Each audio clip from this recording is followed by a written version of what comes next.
All right. We are back for another live quick Q&A session. I am Dr. Andrew Plitt, and I'm just going to be commenting on a few comments that people have left on previous videos and answering a few questions that have been left in the comments. So if you are viewing this, well, no one's viewing it right now, so I'm just going to go ahead, and if someone pops on, then I will go ahead and ask some questions as well. So the first thing I want to do is respond to a comment that was left on my previous live stream, and this one's also by Davey J. And I first of all want to say how much I appreciate interactions that I've had in comments with this subscriber, Davey J. It's really, I think this is a great example of when you have someone who has experience with Tai Chi and they leave comments, you can tell kind of the degree of the internal work that they've done, the maturing that they've done through their art, or maybe they just had already, by the tone of the comments that they leave. And reading this comment, it's like this is a great example of how the Tai Chi community should be communicating with one another on social media or in general. I think, unfortunately, there's a lot of strife that happens on social media when it comes to internal martial arts. And so I just wanted to really highlight the fact that Davy J's comment is quite the opposite of a harsh or strife-filled comment. And this is like a good example of how we should be communicating with one another. So based on the comments that I said in my previous video, he clarified his point that he made in his comment and was very respectful about it. And I agree with what he was saying. I think that that's, if you watch the previous video, I basically agree with what he was saying. So I'm going to go on to some of the other things that he said in his comment, though, that I wanted to also comment on, just kind of respond to what he had to say. And he kind of differentiates this idea of footwork, not footwork, but footwear, and how it plays into the safety of your knees and how you're practicing and all that kind of stuff. And he specifies that, as you're beginning, non-optimal footwear, could be more of a problem. But as you progress in your training, you get better at your technique, you get better at your form, your structure. Of course, you should use various types of environments to train in to kind of diversify what you're able to handle. I'm paraphrasing, of course, here in your training, because if you're using Tai Chi as a martial art, if you need to use it as a martial art, you're not necessarily going to have the ideal footwear or the ideal ground or the ideal situation that you might train in to use it as a martial art. So I completely agree with that. I think it's a great idea if you are interested in the martial aspect of Tai Chi, that training in different environments is a great idea. But if you're first starting out, you're still getting your technique, you're still getting your form, you're still getting your structure, then it's a much better idea to train in a more ideal setting and get those foundations really in place before you start mixing things up a bit with different environments that could potentially be more difficult to train in. So I think that was a great clarifying point. I completely agree with him. And then he goes on to talk a little bit about, because there was a question in the previous video that I was addressing about the sword form that you should start with. And I think this is a great point as well. He says that basically he feels it's a good idea to start with the saber form or the broadsword form for Tai Chi before you move on to the straight sword.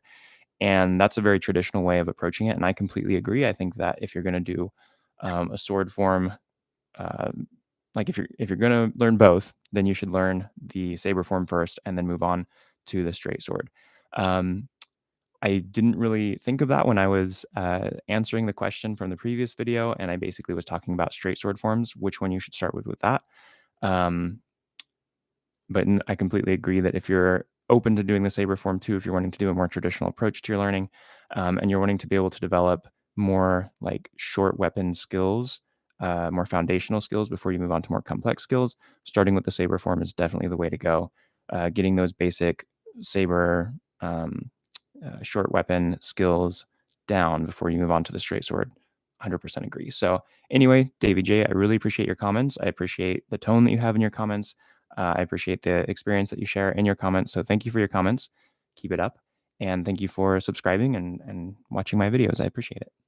So the next thing I want to get onto here is I did a video a while ago about the use of the sword hand in the Tai Chi straight sword forms. And if you're not familiar with it, the sword hand is basically this, where you have the middle finger and the index finger extended. You have the ring and the pinky folded and the thumb touching the distal interphalangeal joint there on the fourth digit.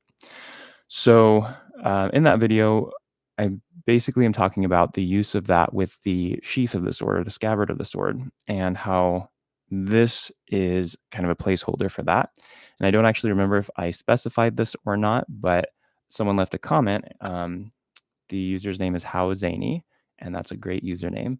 And they say, my guess is that the sword fingers is a substitute for a second held weapon, and that while teaching the sword forms, they start with just one sword in the hand and later two swords, another sword's added on basically.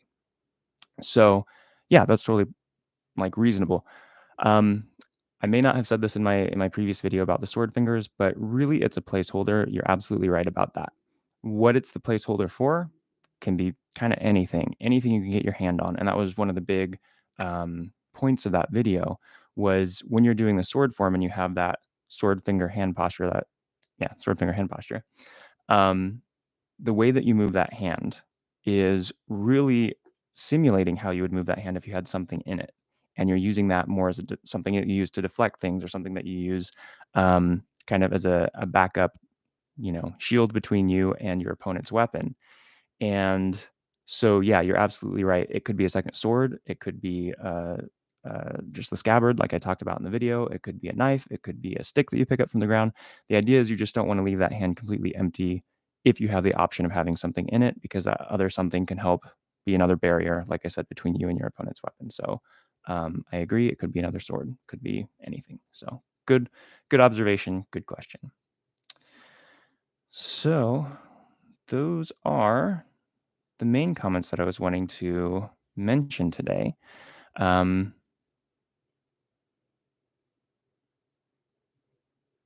then I got another comment on a video that I posted of a sword form that I did in a competition while I was in China. And that was the Wudong 27 sword form. And this comment was left by Kung Fu Heaven, and I love that username too. But it's basically a comment on appreciating the video and the sword form and enjoying practicing forms like that. So I just want to say thank you for leaving that comment, Kung Fu Heaven. That's great to hear. I'm glad you're enjoying the videos. And if anyone watching is currently a Tai Chi practitioner, I would love for you to give me a comment and let me know what style you practice and how long you've been practicing that. The styles of Tai Chi that I practice are, of course, Yang and Chen style, and I feel like those actually go together pretty well. I know that there's a lot of people that think that they are very wildly different in their content and their what's the word I'm looking for? Basically, the style, it's just completely different. And I really feel fortunate to have been able to train in both Chen style and Yang style, because Yang style is the derivative of Chen style, and it's really quite interesting when you practice the two styles instead of just one or the other, how much crossover there is and how similar they actually are, even though they do look at first appearance to be very different. So yeah, if there's anyone that practices other styles, I'd love to hear that too. So I think those are the comments that I was going to respond to today. I'll do a quick look to see if there's anything new that's popped up. And if there is, I'll go ahead and comment on that as well.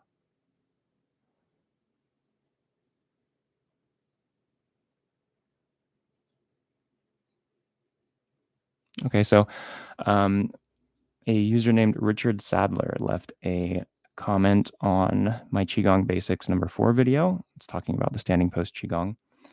And this person is a practitioner of Chen style Tai Chi, so that's very cool. And they've been doing standing post Qigong, but they've been doing it differently in a way that seems like it was putting a little more strain on their knees, keeping the knees out past the toe, things like that. And so they were basically glad to see that video with the details on the structure of the body. So if standing post Qigong is something that you do, I highly recommend that you go check out the Qigong Basic series that I have up. I'm not done with it yet. As with many series that I have up right now, it's a work in progress, but there are several videos. I think it's up to 8 or 9 at this point, videos in that series that really talk about just the structure of the body when you're doing standing post Qigong, and some of the misconceptions that are out there about what your body structure should be. And so if it is something that you do, standing post qigong, or it's something that you're interested in getting into, I recommend you check that out because it might save you a lot of joint pain in the future. So again, if anyone out there is a Tai Chi practitioner, go ahead and let me know in the comments what style you practice, how long you've been practicing. That would be great to hear. And thank you, Richard Sadler, for that comment. I'm really glad to hear that you are moving forward with your standing post qigong in a safer structure. So keep that up. Let's see, any other comments to go through here? Oh, here's another comment about the Tai Chi straight sword. So this one is about the tassel. So I made a video a while back about the tassel and its potential use on the Tai Chi straight sword. So the person, Hannah Kilashandri, I hope I said that last name correctly, as the person who left this comment, and they said, could the tassel also serve as a counterweight to improve the balance of the sword? And I know that is something that some people really feel strongly about. They feel that it would be a really good counterbalance, making the sword more balanced. The way that I was trained, the way I was taught, is that it's obviously going to affect the balance of the sword, right? Because you do have more weight on the handle side of the handguard. Really, the sword should be ideally balanced with no tassel. So when you add the tassel, it's going to change how it feels. It's going to make it feel lighter, but that's something why you would train with a tassel and without a tassel so that you're used to both ways. Because the tassel could come off, it could be cut. You may not always have it on your sword, and ideally you want the sword to be balanced on its own. And if you're not well versed at using a tassel, especially in like a partner situation or sparring, something like that, then it's not something that you're going to want to try to use in that setting without having practiced. So yeah, you want your sword to be well balanced. Without, the balance of the sword is going to be changed by the tassel, but you shouldn't depend on the tassel to achieve the ideal balance on your sword. So I hope that answers your question there. Good comment, good observation. Thanks for the comment, Hannah. Let's see. Any other comments here?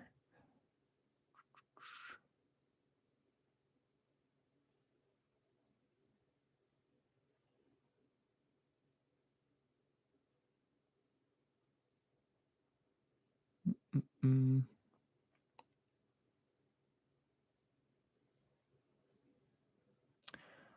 All right. Well, I think those are the comments, recent comments that I'm going to go through today.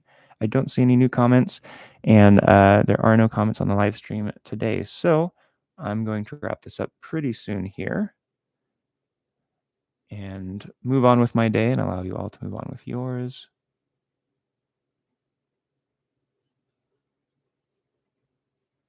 I think in the next video, next live stream, I actually don't know if I'm going to do this topic as a live stream or if I'm going to do it as a just normal video that I film and edit and post at some point. But the topic is around the idea that Tai Chi is a soft martial art. And there's a lot of misunderstanding around that idea. And I would argue that Tai Chi is actually not a soft martial art. And that's something that I think I'll get into either in the next live stream or in a video, like I said. So if that's something that interests you, if you are interested in hearing that topic, go ahead and let me know in the comments below. And that will help inform whether I move forward with that video or focus on other things. Update for the Tai Chi 10 form. Videos are in the process of being edited. So I should have the first one up by the end of this week. Not the first video in the series, but the next video in the series, the first of the ones that I filmed recently. So anyway, thank you all for tuning in. I really appreciate you.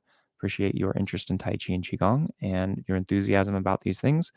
Do let me know if you are enjoying these live streams and if they're useful for you, and I will keep them going if it's something that you all enjoy. So thanks for tuning in. Wishing you all the best, and take care.